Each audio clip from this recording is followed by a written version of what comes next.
We've heard about a cheaper Samsung foldable phone called the Galaxy Z Flip 7 FE for months now, and we've even seen apparent renders. Now, a reliable publication has revealed specs for the new handset.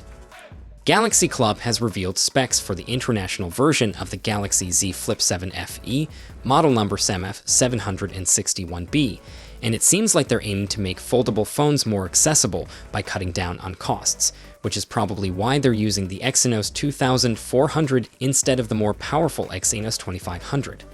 This could be a smart decision if they price it right, but it also raises some concerns about performance, especially compared to the regular Flip 7.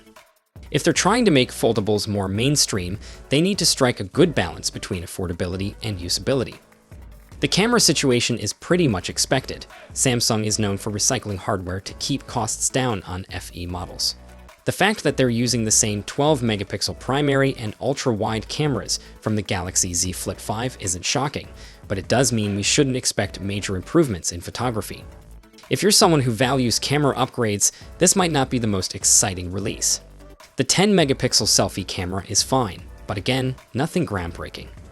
Another area where Samsung seems to be cutting corners is charging speed.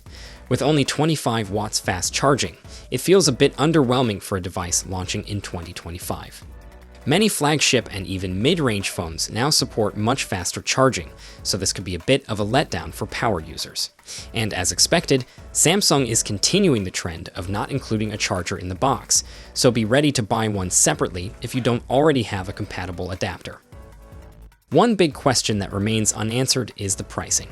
If Samsung prices the Z Flip 7 FE significantly lower than the standard Flip 7, then it could be an excellent option for those who want to experience a foldable without spending a fortune.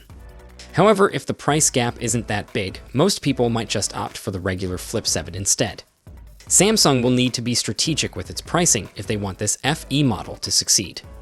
Another thing to watch out for is the chipset situation.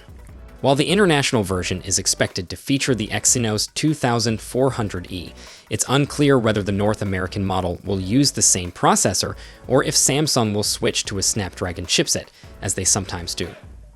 The fact that they went all in on Exynos for the S24 FE means we might see a similar approach with the Flip 7 FE. If that's the case, performance differences between regions might not be as big of a concern. Samsung is expected to launch this new foldable alongside the Galaxy Z Flip 7 and Galaxy Z Fold 7 in the second half of the year.